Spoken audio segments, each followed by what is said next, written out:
Hey, welcome to Watchmen Waiting on the Lord. This is my second video today. I couldn't make that last video without explaining slavery, because I got at that. I really wanted to go longer, but I can't talk for long periods of time. That was a long video anyways, so I'm going to read you an article. It's a good article. And then I'm going to read you Exodus 21. So why was slavery allowed in the Old Testament? I just want to make sure this is recording. This is something you need to know before, I would have wanted to know this before I read the Bible. I think everyone would. And the thing is, when you see videos of people coming up to street preachers, and it's one of their big questions, and they don't listen to their explanation. They don't give the preacher time to explain it, do they? But, so listen. Slavery in the Bible is a difficult topic to broach because our paradigm is both horrific and largely unrelated to slavery in the Bible. Slavery in our time and in recent centuries and are called chattel slaves, C-H-A-T-T-E-L. They were tricked into or forced to work. They received no pay or had no right to refuse work. This is slavery with the Jews, okay? The story of the Bible, and that's what they contend with. So, slavery in the Old Testament was very different and involved a variety of methods, situations, and restrictions. But the Old Testament is clear about capturing people and selling them as chattel. Kidnapping was a crime punishable by death. Exodus 21:16. The purpose of slavery. It would almost be an ideal situation now, with all the poor. In an ideal world, slavery would neither be an option nor a necessity. Because of the socioeconomic situation of Old Testament Israel, God did allow slavery, but he allowed it for a simple purpose: to help the poor survive. You see a lot of poor people out there, if this existed, I don't mean like, abusing them and doing this, but like a contract. A person that could sell himself into slavery akin to indentured servitude in order to pay off debt or provide a basic subsistence. God didn't intend for Israel to have poverty, Deuteronomy 15:4, but sin made it inevitable, Deuteronomy 15:5, and God allowed slavery to deal with that reality. God enacted laws to prevent the need for slavery in the first place. Many of these laws are found in Deuteronomy 24. Verse 6, a piece of equipment used in the survival of a family may not be taken in pledge for a loan. Verse 12 and 17, if a poor man gives his cloak in a pledge, it must be returned at nighttime so he won't be cold. Wow, how bad God is, right? A widow's cloak must not be taken in pledge at all. God is so mean. Verses 14 to 15, a poor hired man must receive his wages daily. Now I can't even stand God. No, I'm just being funny. Verses 19 to 21, when harvesting wheat, olives, grapes, some must be left over for the poor to take for themselves. I love God. I love Jesus Christ. I mean, he had everything into consideration, Slavery was the last resort. Israel was to remember that you were a slave in Egypt and the Lord your God redeemed you from there, Deuteronomy 24:18. Sometimes circumstances were such that the laws requiring care for the poor were not enough. In ancient agrarian societies, it was often extremely difficult to provide for oneself and one's family. Many slaves in the Old Testament Israel had sold themselves to prevent starvation. Others had been sold by their family so the family wouldn't starve. So the family wouldn't starve. So you remember stories where there are people so poor in the Old Testament that they're willing to do it. Types of slaves. The Old Testament recognized different types of slaves depending on their circumstances. The Old Testament, foreigners. This is for foreigners. The Old Testament law gave the procedure to taking foreigners. Deuteronomy 20:10-11. When making war against a city, Israel was to first extend an offer of peace, in which the city's inhabitants could voluntarily bind themselves over as slaves to Israel. This was more like serfdom than slavery. Foreign women and children could be taken in war, but the women could also be taken as wives. Just read Deuteronomy 20 and 21. And Rahab, Matthew 1:5. Rahab. Debtors. A poor man could sell himself to a richer man if there was famine in the land, and I'll put this in the description box, and the poor man had no way to provide for himself, or a debtor could sell himself to the one who owed he owed money to. If the debtor owed money to several people, he could sell himself to a rich man who agreed to pay off the debts. I'm not going to read the other one because of my, but I'll tell you which chapter to read. Similarly, the head of a household could sell a family member in exchange for any of the above. Other arrangements were possible. Jacob sold himself to Laban for 14 years to pay the bridal prices of Leah and Rachel. Laban, he was a bad guy. He duped Jacob. Some debt slaves were foreigners and lived under slightly different regulations if they were not proselytes, converted Jews. Girls. When a girl was sold into slavery, it was usually to marry into the family when she came of age. A father might sell a daughter to benefit the family or to improve the girl's prospects. Usually the girl married into a higher socioeconomic class.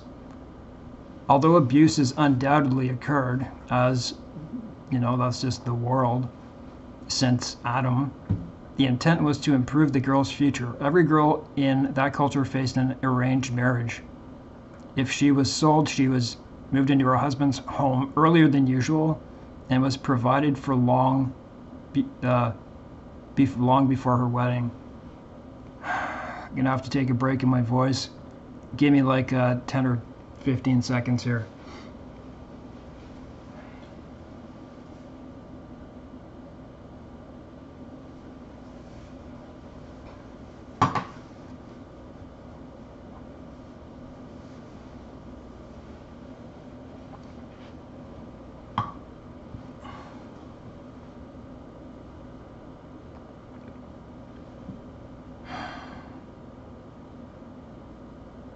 If you ever wonder what's up there, that's just a small curio cabinet, and I've got like they're die-cast model cars. I don't know, they're each maybe like this big. They're like old muscle cars. I make muscle cars now too, but I have like Darth Vader and you know, like I forget what they're called, you know, those little stuffed. You know, you can get R2-D2 and all that. I have a few of those. Where do you get them? I forget the...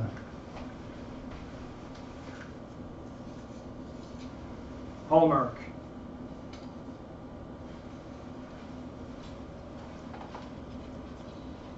Like this guy right here. We had a Hallmark around here. Well, anyways, around here I don't. It's gone now, but they used to sell really nice stuff. Just in case you ever wonder what that is. And that's the first picture taken on D-Day. That's the Canadians. Yeah. Treatment of slaves. The treatment God prescribed for slaves reflects his concern for the foreigner and the poor. In the case of debt slaves, foreign women and girls, slaves lived with the family. They did domestic chores and sometimes held responsible, trusted positions. Genesis 24, 2-4. Laws that at first glance seem to be abusive actually mirror civil law regarding free men. If either a free man, Exodus 21, 18-19, just read Exodus and Genesis, or a slave is injured, the one who caused injury must provide care for the victim. God is looking really bad, isn't he?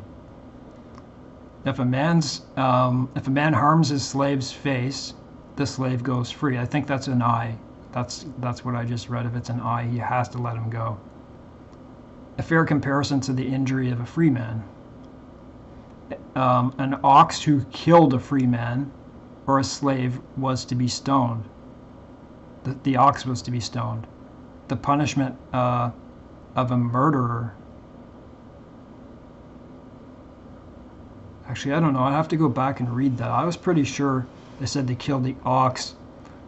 I think what it says is if you were, okay, so if it does it, then you can get off. But if you were aware that that ox was goring people, and that's the way it was, and it killed someone, then you were punishable by death or something like that. I don't think that was actually right here. But slavery and religious rights. Passover was to be celebrated by slaves. I mean, they gave rest for slaves on the Sabbath. Passover was to be celebrated by slaves if they were Jews or proselytes. Observance of the Sabbath was for everybody, free, slave, hired, and foreigner. Everyone got a day of rest. A slave privately owned by a priest could partake of the food given as an offering to the priest, something a free hired man could not do. Servants were to celebrate the Feast of Weeks and the Feast of Booths with the family. Opportunities for freedom. One of the biggest differences between modern chattel slavery, which is the slavery we see today, and old, like brutal slavery, and Old Testament slavery was that no Israelite had to be a lifetime slave. Debt slavery always came with an expiration date.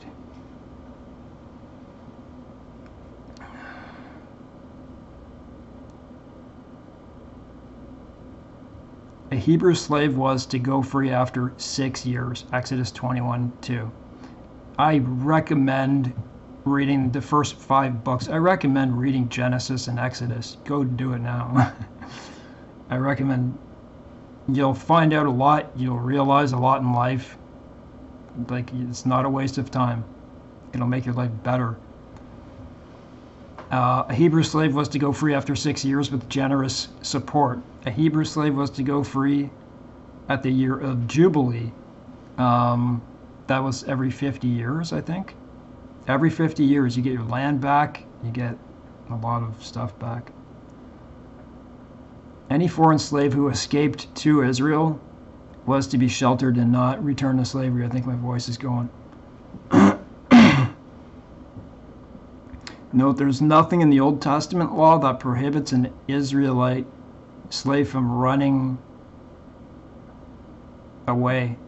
Slavery was advantageous for the poor, and apparently if they thought they could do better elsewhere, they could leave. If, however, the debt wasn't fulfilled, the slave could be apprehended and sold like any other debtor. So you're making a promise to someone, right? And it's become like a law. And then you think right away of the story of, I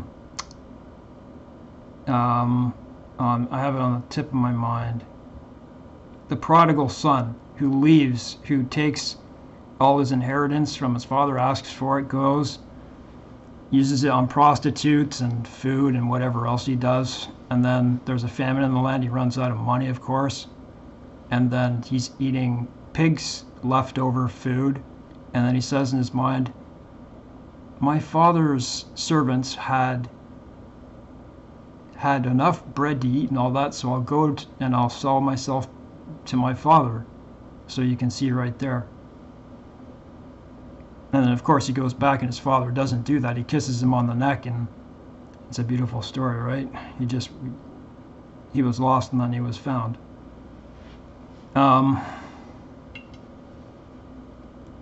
Foreign slaves were not automatically released after 6 years. Foreigners were not allowed to own land in Israel, and it would have been next to impossible for them to earn a living on their own. To release such slaves against their will may have actually been cruel. You should read this. Read it. Slaves and family. Exodus 21:46 is a hard passage. If a man went into a debt bondage with a wife, he could take her with him, that like I was saying, when he left after his commitment was fulfilled.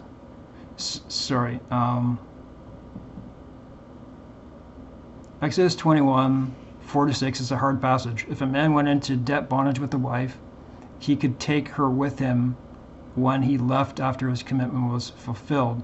If his master gave him a wife, though, she had to stay behind if the slave husband left. So if they came in together, then they'd leave together. There are 3 scenarios that would make this law sensible. Eventually they could be together, I'm sure. Pardon me a second, very breathless.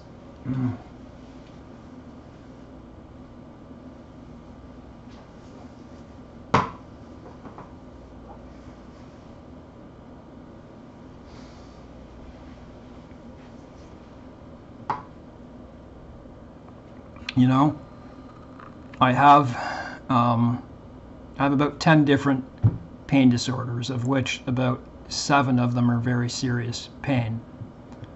And if I could take away anything that I suffered with, it would be this, my voice. It would be. I don't like it. It's very tough to make these videos. You know, like, you have to communicate, right? And it ruined a lot of socialness for me. It's not nice being around people when you can't, you know, you want to say things, but you get out of breath, and then you find you can't express yourself properly.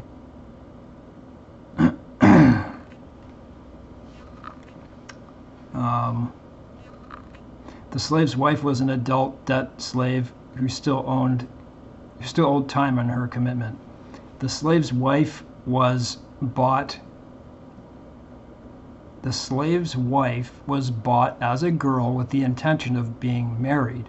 In this case, the master had the role of her father, and a newly freed slave would need to provide a bride price to claim his wife. The bride price was often used as a reserve in case the husband divorced the wife and she needed independent support. In providing the bride price, the husband proved he was able to support a wife.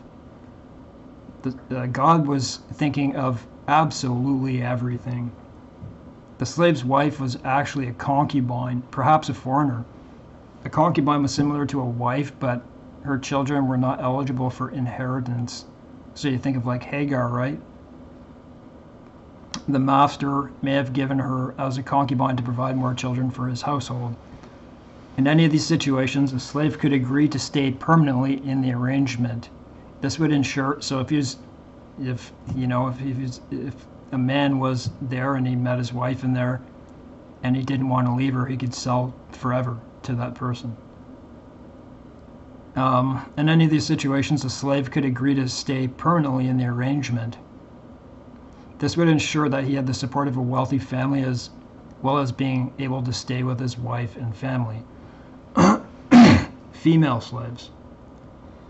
A girl sold to a family for the eventual purpose of being married into that family had different rights. Exodus 21:7-11.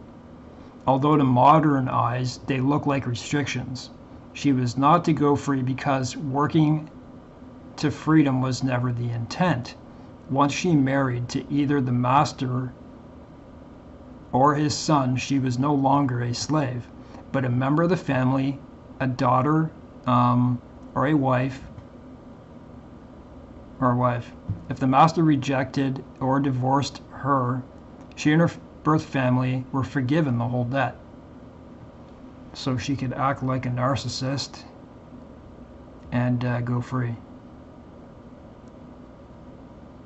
Leviticus 19:20-22 is puzzling. If a man has sex with a female slave who is engaged to, okay, I'm going to start that over. Leviticus 19:20-22 is puzzling.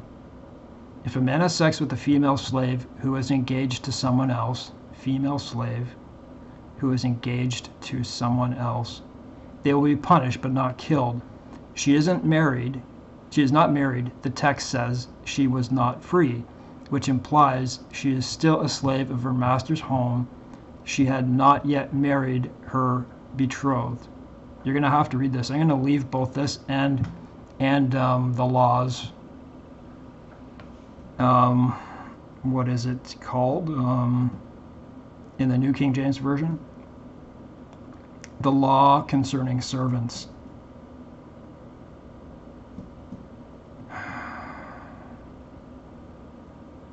Where am I here? Israelites versus foreigners. Leviticus 25 explains some of the differences between an Israelite slave and a foreign slave. An Israelite slave was to be treated as a cross between family and a hired man. But Israel also had foreigners who had been taken in battle or who, like the Gibeonites, had chosen to become Israel's servants. Joshua 9.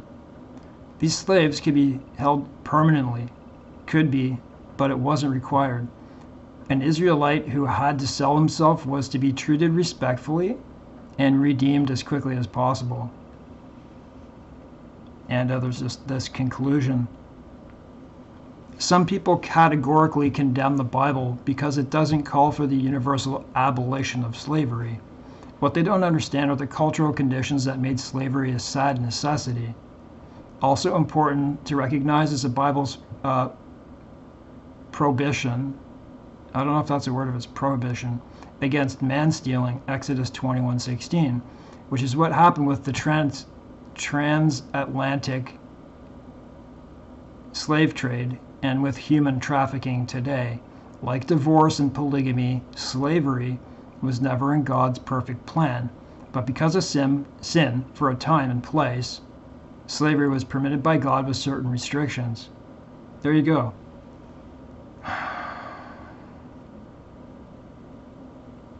So, when you look at it, now you know, right? A lot of people are turned off of the Bible because of that, and you know what, to be honest, whenever I talk to people about the Bible, or people, you know, write a comment to maybe something I posted or something like that, it's always to that effect, and you can't get to those people. Because do you think they're going to give you that time to tell them what I just read you? But when you look at it, I think that when you read this and you look what God was trying to do, then it makes sense. And then, you know what? When I read that, when I read all of it,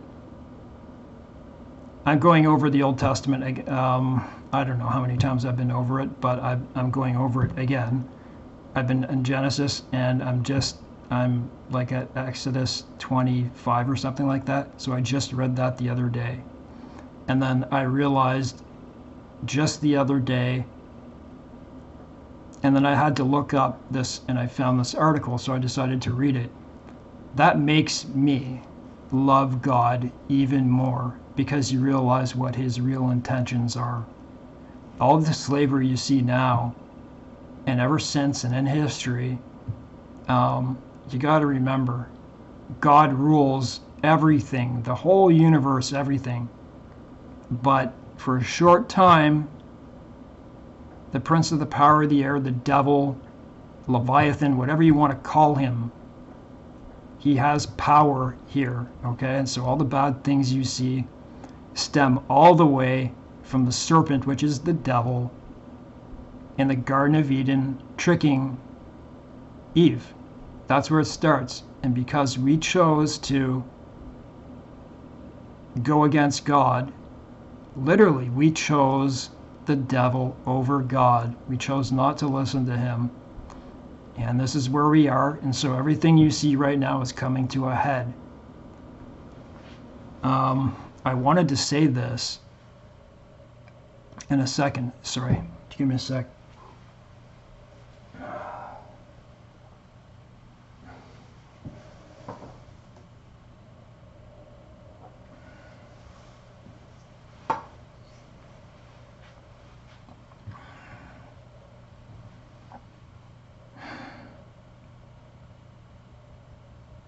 when I give it a little break, it's like it resets itself almost. Not always. But I ask myself the question, why now? Why is everything happening now? I saw all these different signs occurring, right? You see all these earthquakes go up. It's like every volcano was awaking, right? And the rest of them will. I mean, like the one in Russia, the one in the ocean, that Tonga one, the one in Indonesia, the one in the Philippines, the one Mount Etna, Vesuvius. Guys, they're all waking up. Mount St. Helens, Iceland. Do you remember this kind of stuff before that time? Wake up. A scientist will try to give you I want to swear, like they'll try to give you every reason and they'll deceive you. Right? That's what's happening. So what I think is, like, it just makes me so mad, man. Scientists, and you look in the Bible and you see Paul talking about that called science, right? Science is garbage. They're never right. Just trust it, though. I'm not saying it's never right, but we put our hope in these people's hands and they're never right. They get paid for lying, coming up with fake studies, and especially fake pharmaceutical studies.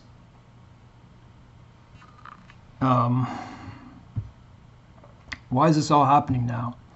I see something happening.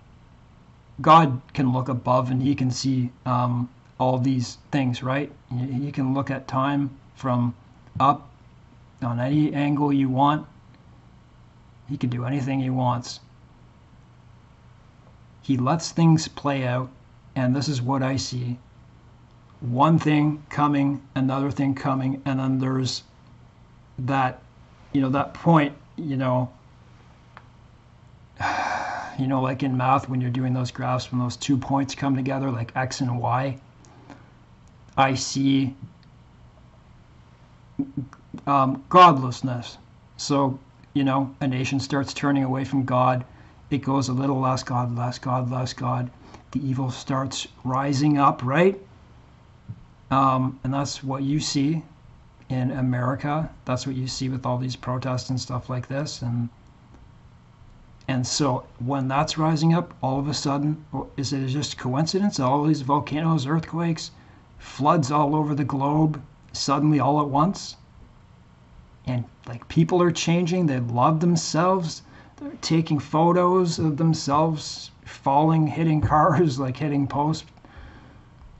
And so I think it's just my observation that God sees this. He's like, I'm not going to take this. So all of these signs, Matthew 24, comes along with it, right? God knows when to cut this off. And so he's starting to give us the signs. He's not going to take the godlessness forever. So that's why you see these signs, and eventually it will come. We'll be saved. I recommend you look up what does it mean to be born again. Look it up. Keep reading the Bible as much as you can. Stay in the Bible every single day. This is like you're either going to go to heaven or you're going to go to hell. I don't care if someone says there's no hell. Go look in the Bible, man. Go look in the Bible. Look how many times Jesus spoke about it. Go and compile a list of all the times Jesus said something. Go read Revelation. That's what it says. It's not my words, it's his, and there's other stuff too. So you want to take that chance, you want to go, you want to get saved today, because I'm telling you, you don't have much time. God bless everyone.